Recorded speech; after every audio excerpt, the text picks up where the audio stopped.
Good morning, Brew Daily Show. I'm Neal Fryman. And I'm Toby Howell. Today, controversy is swelling over a potentially groundbreaking MDMA drug. Then big acts are canceling their tours left and right this summer. Are people tired of going to concerts?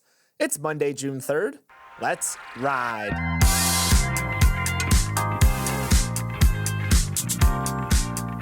All right, everyone, it's a very special day here at MBD because it's Neal's 7th anniversary at the Brew. Yes, 7 years of bringing business news to the masses, sending billions of emails, and hosting hundreds of podcast episodes. I did the math, Neal. Barring a few holidays here and there, you have sent in excess of 2,500 newsletters and recorded 335 podcast episodes. Any reflections from spending almost a quarter of your life at the Brew? Damn. Well, you know what makes me feel old is that there are all these retrospective movies or documentaries about stories that I covered in the early days.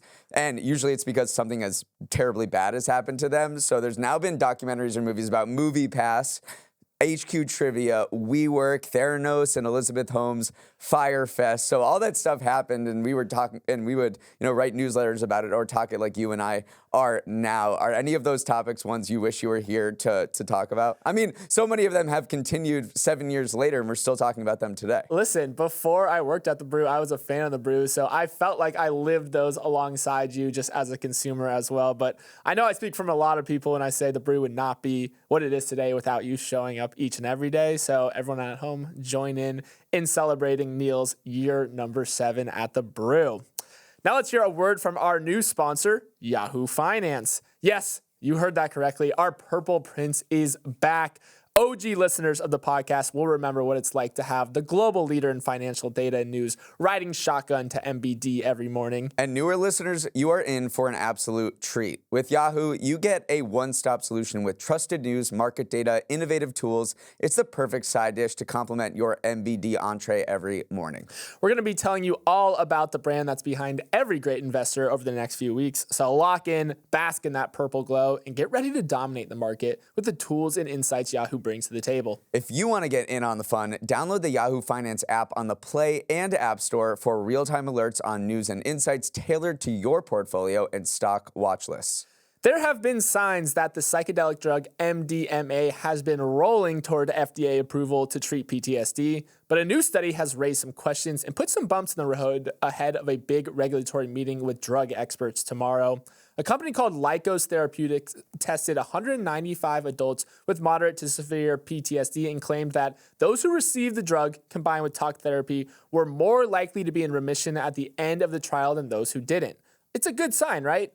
Well, while the FDA agreed with Lykos' results, the problem is that MDMA is a mind-altering drug, to put it lightly. So placebos in the study were pretty easily recognized by a control group. That can throw off results, so the agency is left questioning the evidence, potentially setting back a decades-long effort by advocates to move psychedelic drugs from concert crowds to the medical mainstream. Neal, how would you say this study tips the scales ahead of tomorrow's non-binding vote? Well, I just want to take a step back, first of all, and talk about how path-breaking and landmark this is. I mean, MDMA is an illegal drug. It's up there in the classification with cannabis and other drugs where it's illegal and it's ripe for abuse. And so the fact that we would use this as a treatment for anything is just a remarkable thing to have happened in history after what happened in the 60s and 70s when they basically outlawed this drug and shut down all of the research. So this is just a big deal. There's a lot of controversy around it. As you mentioned, this double-blind situation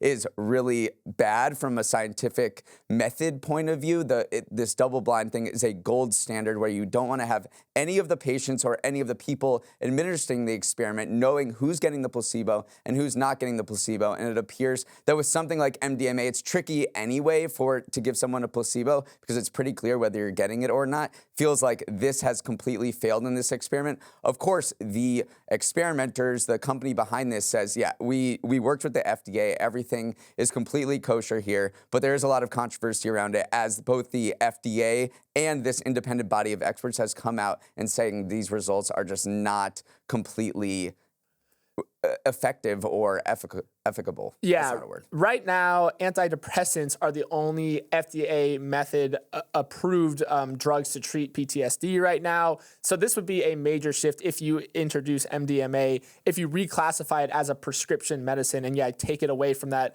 ultra restrictive categorization as a drug on the same level as heroin right now. There is definitely a little bit of precedent for this too. A lot of clinics in the US are now offering ketamine, which is another kind of psychoactive drug that can cause pretty intense psychological experiences. It's also been used as a party drug. So there is some signs that the climate around these psycho drugs are being, it's softening a little bit, and the medical community is more open to embracing them. Let's talk about this company a little bit who's putting out this MDMA drug. They are called Lykos, and there's a nonprofit behind them called the Multidisciplinary Association for Psychedelic Studies. That is called MAPS, and it has a lot of high-profile people behind it, including hedge fund billionaire Steve Cohen, who is the owner of the Mets, and Republican political mega donor Rebecca Mercer. They put a lot of money behind developing MDMA drugs, but there's also pushback on MAPS as well because there's criticism that they have led to this quasi-religious insular culture where it's not acceptable to speak out or say anything negative about what's happening. That is also another major criticism of what's going on here with these experiments, these trials. So what's the timeline looking like? FDA this panel of advisors is voting on the study tomorrow. The FDA is expected to actually make a decision by August 11th. And even if it is approved, there will be some potential concerns. Side effects, obviously, the drug's accessibility, and then also there's a lot of state regulations that would have to overcome as well. So even if the FDA does sign off by August 11th, there is still a little bit of a bumpy road ahead for MDMA. But experts say that this train has already left the station. Even if the FDA doesn't approve this particular drug, it does appear like the research and the investment into psychedelic drugs is going ahead, is going forward, despite whatever happens with this particular one. Elon Musk and his opponents are engaging a full court press to win the hearts and minds ahead of a landmark vote on his $46 billion pay package. The vote, which aims to reinstate the pay package that was voided by a Delaware judge earlier this year, is set for next Thursday, June 13th. But a dizzying get out the vote drive has already begun. Musk has been posting about the vote on his platform X, teaching Tesla investors how to cast their vote, and even raffling off a personal tour of Tesla's factory in Austin for some shareholders who vote in favor of his pay package. Let's take a step back here to highlight the huge stakes of this vote. Remember, in 2018, Musk was awarded the biggest pay package in corporate American history if Tesla were to hit certain financial targets, and he met those targets, but a few months ago, a Delaware judge canceled the awards, saying Elon had too much influence over the board when this package was being drawn up. After that decision, a frustrated Tesla said, okay, let's put Elon's pay up for another vote and see what shareholders say this time. Toby, whatever happens next Thursday will have huge ramifications for Elon's increasingly cloudy future with Tesla. Yeah, this is a very interesting scenario because Tesla actually has a very outsized proportion of retail shareholders that hold stock in the company. They own around 30% of the company. And so that's why you're seeing him put such a big push that you called it a get out and vote push. But that's really what is happening because there are a number of high hurdles that Tesla has to pass in order for them to vote in favor of some of the referendums on the table. Another one is that Elon's trying to get Tesla to reincorporate in Texas. That requires a majority of all shares outstanding. So even people who don't vote count as no's in that regard. So that's why you're seeing this all-out push. There's a lot of questions on if this is legal or not, because it feels a little legally dubious to just tell people on the social media platform that you own to come and vote for this big pay package. But as long as you're not kind of deliberately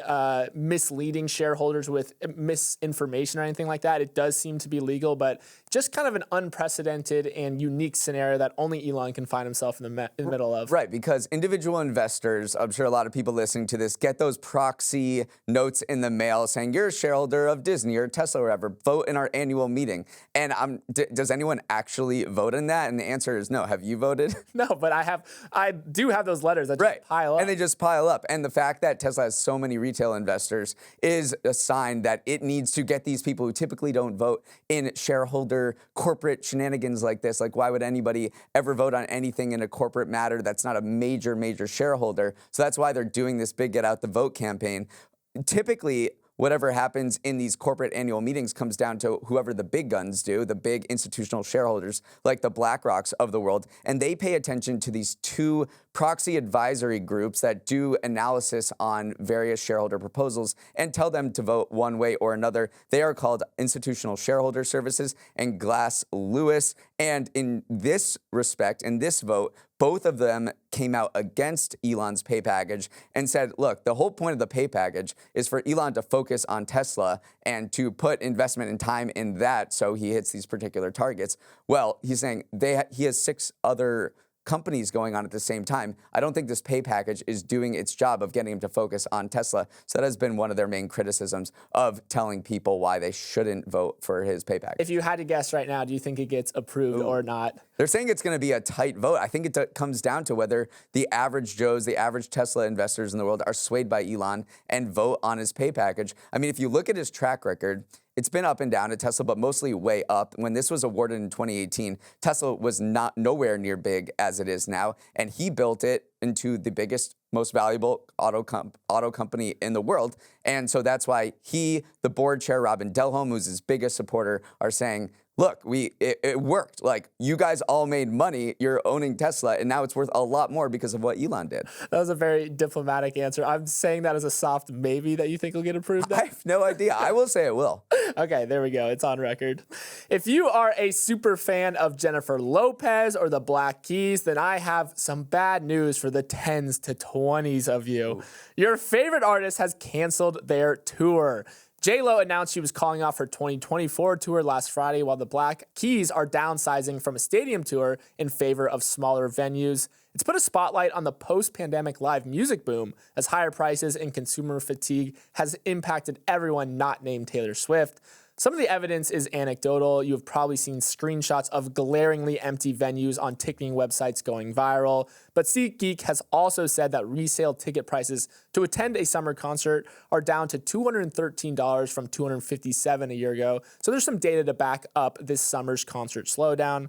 Whatever the explanation, be it rising prices, too many people touring at once, or the fact that maybe people just don't want to see J-Lo and the Black Keys that badly, there is certainly a trend forming here. Yeah, I think we are a long way away from the Beyonce Renaissance Tour and the Eras Tour of last summer. And this is just natural. I think it's the live music business just coming back down to earth from the heights that it reached last year. Another factor here, I think, is oversupply. I think so many bands are touring more than they used to, and in bigger venues. There's been this concentration in the music industry and the live events industry that the DOJ is targeting with Live Nation, where all these bands are playing maybe in bigger venues than they should be. Not every band should be playing in these big arenas or can or have enough fans, and that's fine, but there are smaller venues for them. But due to this concentration in the industry, they are not, and they get pushed up to these bigger arenas and they just can't fill them. And it's really cringy to look at these seat maps on ticketing websites and just see all of those blue in the stadium, and you're like, damn, I really have my choice of seats here. It's like an Oakland A's game. It's a very tough look.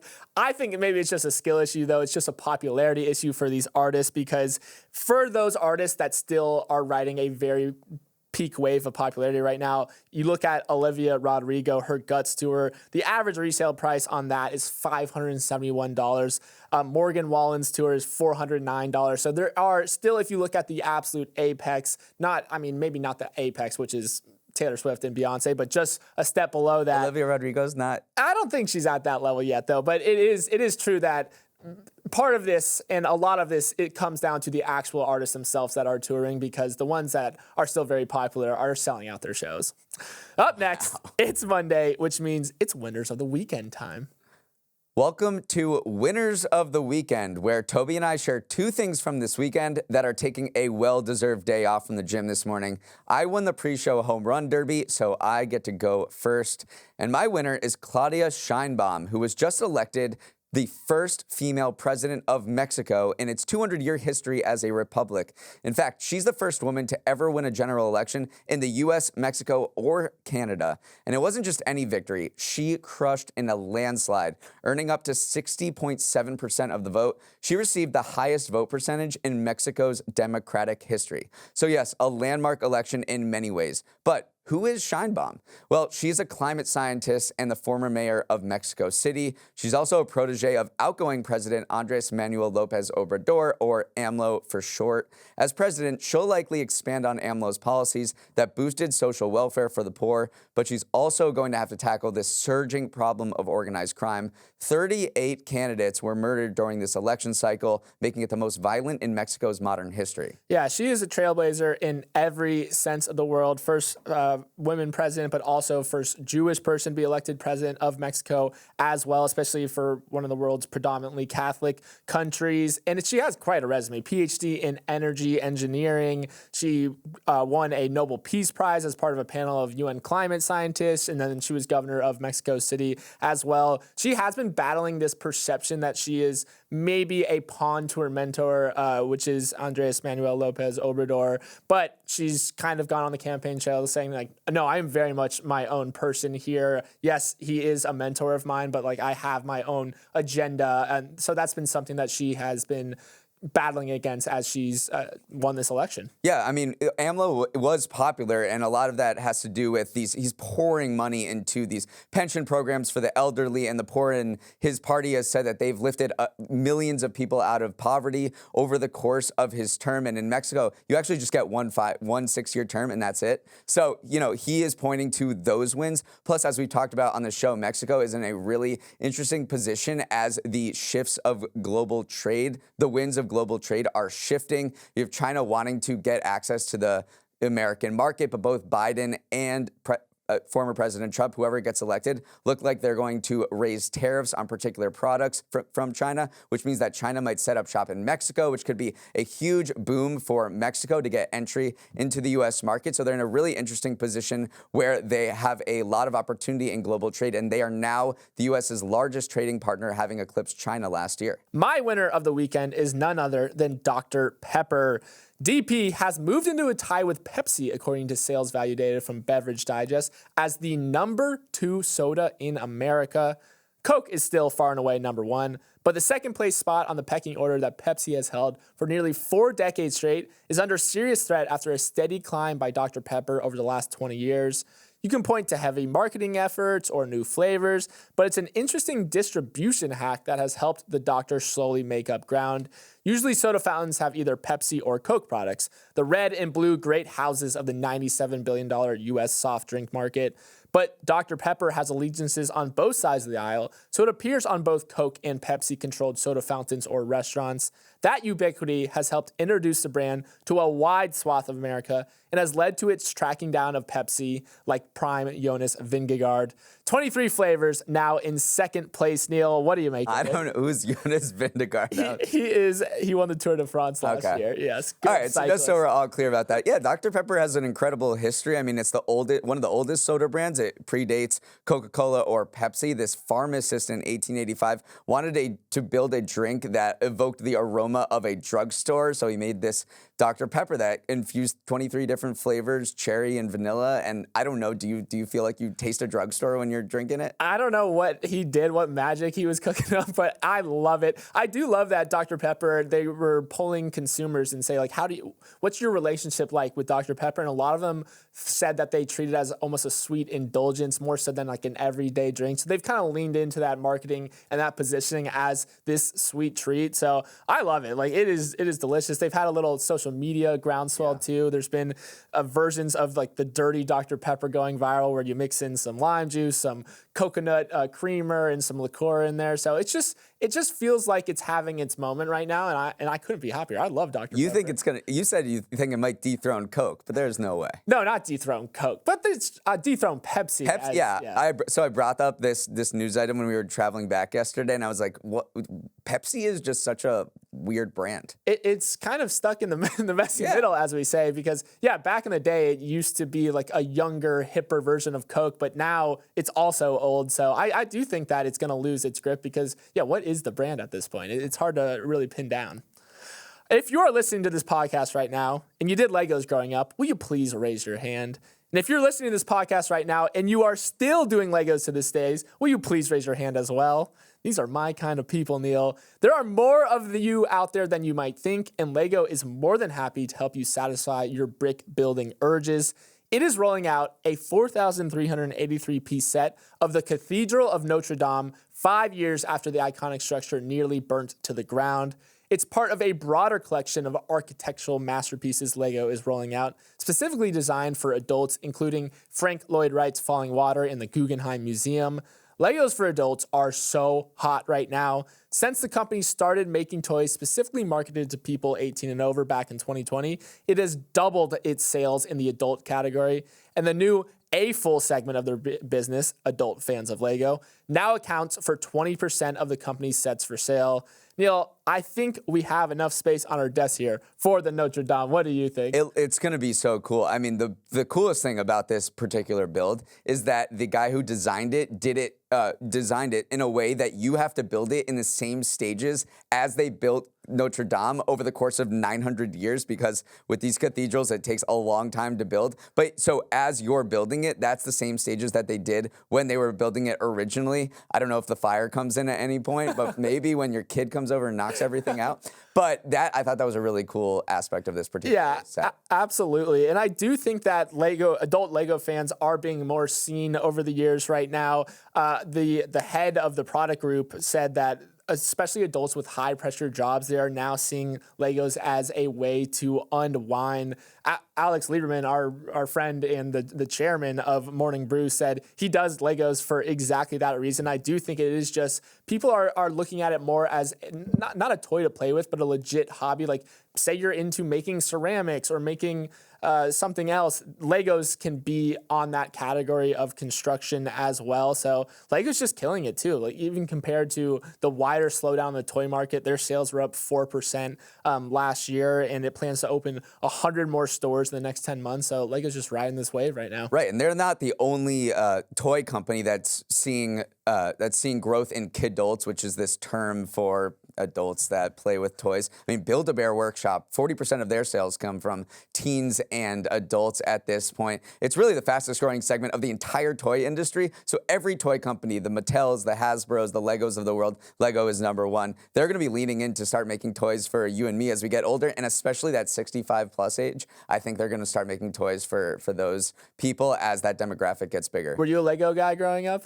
Mildly. I would mostly make like train sets and airports, like with stuff that wasn't exactly Legos. I think it was other kind of toys, but I did love building stuff. That's advanced play right there. That's advanced. All right, let's get to our preview of the week ahead, because it is Monday after all. It feels like every week there's an election going on somewhere in the world, and this week that somewhere is Europe. Starting on Thursday, about 370 million people across 27 European Union countries are eligible to vote in elections that will determine the makeup of the European Parliament, essentially who represents these countries at the EU. It's a once in every 5 years election that will set the bloc's agenda on topics ranging from climate change to migration. This year's theme is the ascendancy of right-wing parties, which are expected to make big gains. In France, for example, the far-right group National Rally is polling at 32%, more than twice as much as the next closest party. And then on Thursday is the 80th anniversary of D-Day. It's going to be a big one, round number there.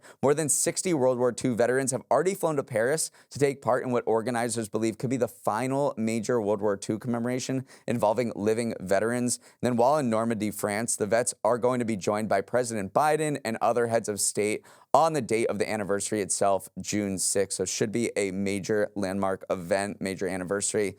And then the May jobs report is dropping on Friday. It's not expected to be that different from April, when the unemployment rate ticked up to 3.9% and fewer jobs were added than expected, about 175,000. Still, the report will be closely watched because it's one of the final pieces of key economic data to drop before the Fed meets next Wednesday. But don't expect Jerome Powell to cut interest rates just yet. We're still in wait-and-see mode. Yeah, this is one of the final pieces of the puzzle of Jerome Powell's puzzle that he's putting together. You know that meme of the skeleton sitting on the park bench with the text "still waiting"? That's how it feels like to be waiting for a rate cut right now. And yeah, hopefully the PCE, which is the Fed's preferred inflation gauge, that came in barely lower than expected. Maybe with a good jobs report, we'll be seeing a little bit more whispers towards rate cuts, but I still think that the puzzle is not yet complete. And the good jobs report in your mind is like a little bit slowing growth, unemployment staying low, but still jobs added. I think that's the sweet spot that everyone's looking for.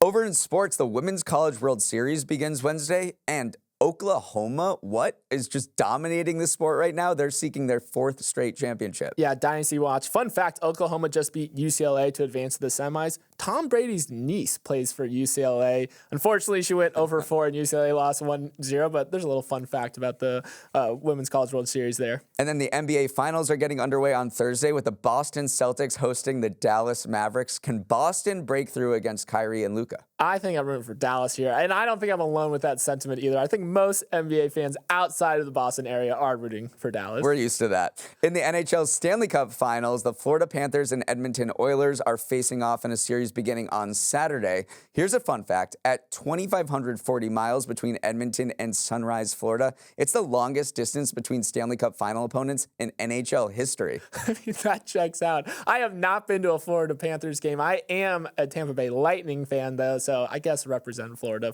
well, the Panthers. All right, well, let's wrap it up there. Thanks so much for listening and have a wonderful start to the week. If you have any feedback on the show or need to put someone down as an emergency contact, you can email us at morningbrewdaily@morningbrew.com. Let's roll the credits. Emily Milliron is our executive producer. Raymond Liu is our producer. Olivia Graham is our associate producer. Uchenna Ogu is our technical director. Billy Menino is on audio. Hair and Makeup is canceling their concert this summer. Devin Emery is our chief content officer, and our show is a production of Morning Brew. Great show today, Neal. Let's run it back tomorrow.